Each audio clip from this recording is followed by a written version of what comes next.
அனைவருக்கும் வணக்கம். நாம் தமிழர் கட்சியின் ஒருங்கிணைப்பாளராக இருக்கின்ற சீமான் அவர்கள் தொடர்ச்சியாக சந்தர்ப்பம் கிடைக்கும் போதெல்லாம் வரலாறுகளை சொல்லி வருகிறார். அந்த வகையில் பள்ளர்கள்தான் பாண்டியர்கள் என்கின்ற வரலாற்று உண்மையை தொடர்ச்சியாக அவர் சொல்லி வருகிறார். இந்த நிலையில் இவர் இப்படி சொன்னதற்கு எதிர்ப்பு தெரிவித்து சில சாதியவாதிகள் பதிவிட்டும் அங்கே வரக்கூடாது இங்கே வரக்கூடாது என்றெல்லாம் சொல்லி வருகிறார்கள். நாம் தமிழர் கட்சியினுடைய சீமானவர்கள், அவருடைய கட்சியில் உள்ளவர்கள் இந்த வரலாற்று உண்மைகளை புரிந்து கொண்டு அவர்கள் பயணிக்கிறார்கள். சாதியம் கடந்து அவர்கள் பயணிக்கிறார்கள். இந்த சீமானவர்கள் பேசியதையும் அவர்கள் உள்வாங்குகிறார்கள், ஒப்புக்கொள்கிறார்கள். இந்த நிலையில் பசும்பொண்ணுக்கு நீ வரக்கூடாது, அங்கே வந்தால் உன்னை அப்படி பண்ணுவோம் இப்படி பண்ணுவோம் என்றெல்லாம் சிலர் சமூக வலைத்தளங்களில் சீமானவர்களை மிரட்டல் விடுக்கின்ற வகையில் பேசி வருகிறார்கள். உண்மையை சொன்னால் அங்கே வரக்கூடாது இங்கே வரக்கூடாதுன்னு சொன்னால் இதில் என்ன நியாயம் இருக்குது என்று தான் நம்ம கேள்வி கேட்க வேண்டியிருக்கிறது. பொதுவாக இந்த பாண்டியர் சர்ச்சை ஏன் எழுகிறது என்று நாம் பார்க்க வேண்டியிருக்கிறது. பாண்டியர் அரசு என்பது பழந்தமிழர் அரசு. இந்த அரசானது தமிழர்கள் முதலில் உருவாக்கிய ஒரு அரசு, பேரரசு. இதிலிருந்து தான் பல்வேறு அரசுகள் தோன்றுகிறது. அப்போ பண்டைய கால அரசு பாண்டியர் அரசாக உருவாக்கத்திற்கு தமிழர்கள் தான் பங்காற்றியிருக்கிறார்கள். அந்த தமிழர்கள் இன்று இருக்கக்கூடிய பள்ளர்கள் என்று வரலாற்று ஆய்வாளர்கள் மெய்ப்பிக்கிறார்கள். இதைத்தான் சீமானவர்கள் சொல்லுகிறார். அப்போ நாங்கள்லாம் பாண்டியர் இல்லையா? சில பேர் சொல்கிறாங்க. பாண்டிய மண்டலத்தில் உள்ளவர்கள் பாண்டியர்கள், சோழ ஆட்சி பகுதியில் உள்ளவர்கள் சோழர்கள், சேரர் ஆட்சி பகுதியில் உள்ளவர்கள் சேரர்கள், இப்படியெல்லாம் சொல்லுகிறார்கள். நாங்களும் பாண்டியர்கள் தானே என்று சொல்கிறார்கள். அது அப்படியல்ல. அதனுடைய மூலத்தை கவனிக்க வேண்டும். ஆந்திராவில் போய் இருந்துட்டா நானும் ஆந்திரான்னு சொன்னால் அது சரியாக இருக்குமா? இல்லை கேரளாவில் போய் உக்காந்துக்கிட்டு நானும் கேரளாக்காரன் தான் ஒன்று சொன்னால் சரியாக இருக்குமா? அப்போ மூலம் எது என்பதை கவனிக்க வேண்டும். இஷ்டத்துக்கு பேசிக்கிட்டு இருக்கக்கூடாது. என்ன நிகழ்ந்திருக்கிறது தமிழகத்தில், தமிழ்நாட்டில் என்ன நிகழ்ந்திருக்கிறது, எந்த மாதிரியான ஆட்சி மாற்றங்கள்லாம் நிகழ்ந்திருக்கிறது என்று கவனிக்க வேண்டும்.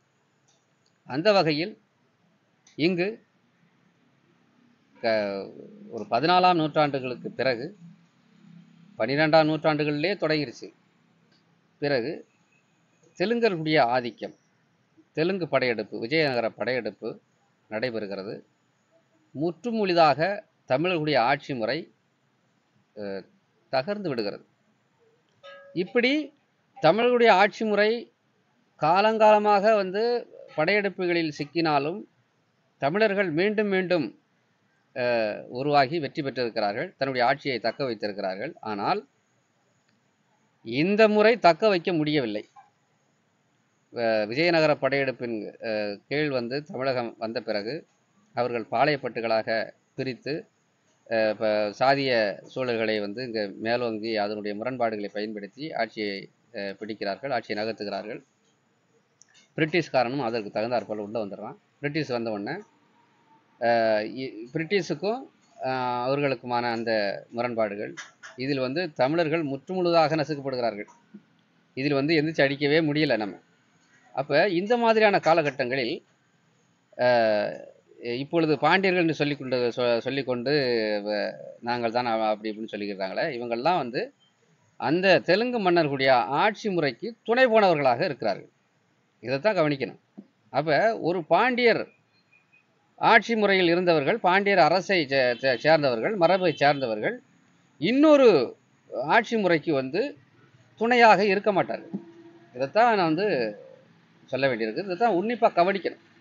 இப்போ தெலுங்கர் ஆட்சி முறைகளுக்கு தெலுங்கர்களுடைய அடியாட்களாக தளபதிகளாக இருந்தவர்கள்லாம் எந்த சாதியை சேர்ந்தவர்கள் அப்படின்னா அதை நான் சொல்லி தெரிய வேண்டியதில்லை. பாளையங்கள் வாங்கின சாதியை சேர்ந்தவர்கள். இவர்கள் எப்படி பாண்டியர்களாக இருக்க முடியும்? பாண்டியர்கள் என்றால் தெலுங்கர்களையும் அடித்து விரட்டி இங்கே ஆட்சியை நிலைநிறுத்த முற்பட்டிருக்கணும். ஆக இவர்கள் என்ன செய்யறாங்க? அங்க போய் சமரசமாகறாங்க. எப்படி இது சரியா இருக்க முடியும்? ஆக இது எதற்காக இந்த சர்ச்சை எழுதுகிறது என்றால், தமிழர்கள் ஆட்சி அதிகாரத்துக்கு வர வேண்டும் என்கின்ற முனைப்பில் தான் எழுகிறது. ஒரு சமுதாயத்தை, ஒரு சாதியை தாழ்த்தியோ அல்லது அவர்களை கொச்சைப்படுத்தியோ பேசி எதுவும் சாதிக்க முடியாது.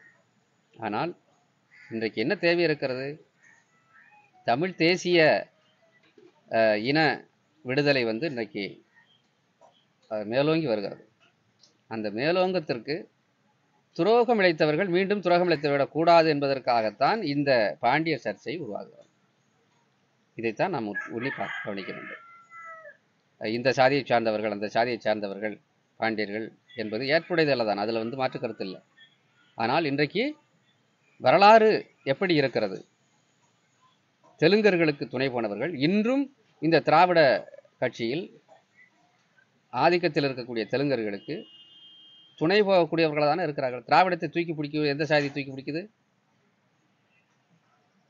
ஆக இதெல்லாம் உன்னிப்பாக கவனிக்க வேண்டும். இதெல்லாம் இந்த துரோகங்களை வெளியில் சொல்ல வேண்டும், விவாதிக்கப்பட வேண்டும். துரோகங்களை களைந்து தமிழர்களாக நாம் அதிகாரத்துக்கு வருவதற்கு முயற்சிக்க வேண்டும் என்கின்ற அடிப்படையில் தான் இந்த பாண்டியர் சர்ச்சை உருவாக்கப்படுகிறதே தவிர, நான் பாண்டியன் நீ பாண்டியனா இருந்து இன்னைக்கு எல்லாமே அடிமைகளாக இருக்கிறோம். நீ அடிமையாக இருக்கிற, நான் அடிமையாக இருக்கிறேன். இந்த அடிமைத்தலையை எப்படி உடைப்பது என்பதான் கேள்வி. இப்போ அடிமைத்தலையை உடைக்க வேண்டும் என்று சொன்னால், நீ செய்த துரோகத்தை ஒத்துக்கொண்டு இன்னுமேல் இந்த துரோகம் நடக்கக்கூடாது என்பதற்காக நம்முடைய பொது எதிரி யார்? நம்முடைய வளங்களை, நம்முடைய நில வளங்களை, நம்முடைய ஆட்சி அதிகாரத்தை வீழ்த்தி, நம்முடைய கோவில் உரிமைகளை பறித்து, இன்றைக்கு ஒரு சிறுபான்மை மொழி பேசுகிறவர்கள் இன்றைக்கு நம்மை ஆட்சியை நடத்தி கொண்டிருக்கிறார்கள். நாம் அவர்களுக்கு துணை போனவர்களாக இருக்கிறோம். ஆனால் நாம தான் பாண்டியர்னு சொல்கிறோம். எது சரியா? எப்படி சரியா இருக்க முடியும்? அதனால தான் சொல்லுகிறார் சீமானவர்கள். எந்த கருத்தின் அடிப்படையில் சொல்லுகிறார்? பாண்டியர் என்பவர்கள் பல்லர்கள் என்று எந்த அடிப்படையில் சொல்கிறார்? இன்னும் ஆதிக்க வெறியர்களை எதிர்க்கக்கூடியவர்களாக பல்லர்கள் இருக்கிறார்கள். அது எந்த வகையான ஆதிக்கமாக இருந்தாலும், அரச பயங்கரவாதம் யாருக்கு எதிராக இருக்கிறது? சாதிய பயங்கரவாதம் யாருக்கு எதிராக இருக்கிறது? பல்லர்களுக்கு எதிராகத்தான் இன்றும் இருக்கிறது. ஆனால் நீங்கள்லாம் அதிகாரத்தில் இன்னும் அதிகார ருசிச்சுக்கிட்டு இருக்கிறீங்க. இன்னும் ஆதிக்கம் எங்கெல்லாம் பலகீனமாக ஒரு சமுதாயம் இருக்கிறதோ அந்த சமுதாயத்தை ஆதிக்கம் செலுத்தக்கூடியவர்களாக இருக்கிறீர்கள் இல்லையா? நீங்கள் எப்படி ஒரு விடுதலைக்கு நீங்கள் முன்னிற்பீங்க? தமிழின விடுதலைக்கு எப்படி நீங்கள் முன்னிற்பீங்க? தமிழர்களை, தேசிய இனங்களை அரவணைத்து செல்லக்கூடியவர்களாக இல்லையே நீங்கள். பிறகு எப்படி பாண்டியர்களாக இருப்பீங்க? ஆனால் தேவேந்திரகுல வேளாளர் சமுதாயம் இன்றைக்கு அனைத்து சமுதாயத்தையும் அரவணைத்து போகக்கூடியவர்களாக இருக்கிறார்கள். அவர்கள்தான் பாண்டியர்கள். அதாவது தியாகி இமானுவேல் சேகரன் அவர்கள் ஒரு சாதிய விடுதலைக்காக, சாதிய அடக்குமுறைகளுக்கு எதிராக போராடி தன்னுடைய இன்னுயிரை நீத்தவர். அவர் ஒரு சமத்துவவாதி. சாதிய சமத்துவத்திற்காக போராடியவர். அவருக்கு வாங்க, நாங்கள் உங்களை வரவேற்கிறோம், தமிழர்களாக நாம் சமத்துவமாக இருப்போம் என்கின்ற அடிப்படையில் அவர் தன்னுடைய இன்னுயிரை நீத்தவர். நீங்கள் வரலாம், எப்போது வேண்டாமானாலும் வரலாம், உங்களுக்கு எந்த தடையும் அங்கு கிடையாது. தமிழை நேசிக்கக்கூடியவர்கள், தமிழ் தேசியம் பேசக்கூடியவர்கள், தமிழர் ஒற்றுமை பேசக்கூடியவர்கள் யார் வேண்டுமானாலும் அங்கே வரலாம். ஆனால் இப்பொழுது ஒன்றை சொல்லுகிறார்கள் பாருங்க, பசுமொன்னுக்கு தமிழர் ஒற்றுமை பேசுகிறவர்கள் வரக்கூடாது, தமிழ் தேசியம் பேசுகிறவர்கள் வரக்கூடாது, தமிழர் வரலாற்றை பேசுகிறவர்கள் வரக்கூடாது என்று சொல்லுகிறார்களே, அதை சீமான் அவர்கள் உற்று நோக்க வேண்டும். அங்கு சீமான் செல்வது சரியல்ல. இப்பொழுதுதான் யாரு தமிழர்களுக்கான தியாகிகள் என்பது இதன் மூலமாகத்தான் உங்களுக்கு புரியும். வெறும் ஓட்டுக்காக அங்கு சென்று அவர்களுடைய ஓட்டுகளை அறுவடை செய்ய வேண்டும், இவர்களுடைய ஓட்டுகளை அறுவடை செய்ய வேண்டும் என்று திராவிட கட்சிகள் போல் நீங்கள் சிந்தித்தால் அது நல்லதல்ல. தமிழர் ஒற்றுமைக்காக நாங்கள் இருக்கிறோம். சீமான் இமானுவேல் சேகரனுக்கு வாங்க. தமிழர் ஒற்றுமை வேண்டாம் என்று சொல்லுவர்கள் தான் இங்கு வரக்கூடாது அங்கு வரக்கூடாது என்று சொல்லுவார்கள் என்பதை சீமான் அவர்கள் புரிந்து கொள்ள வேண்டும். நீங்கள் அங்கே பசும்பொன்னுக்கு செல்லாமல் இருப்பதே நல்லது என்றுதான் என்னுடைய கருத்து. ஓட்டுக்காக இது போன்ற விஷயங்களை தயவு செய்து செய்ய வேண்டாம். தமிழர் ஒற்றுமை குறித்து நீங்கள் பேசி கொண்டிருக்கிறீர்கள். ஆனால் ஒரு சமூகம் உங்களுக்கு எதிராக அங்கு வரக்கூடாது இங்கு வரக்கூடாது என்று சொல்லி கொண்டிருக்கிறது. அதை நீங்கள் புரிந்து கொண்டு அங்கு செல்லாமல் இருப்பதே நல்லது.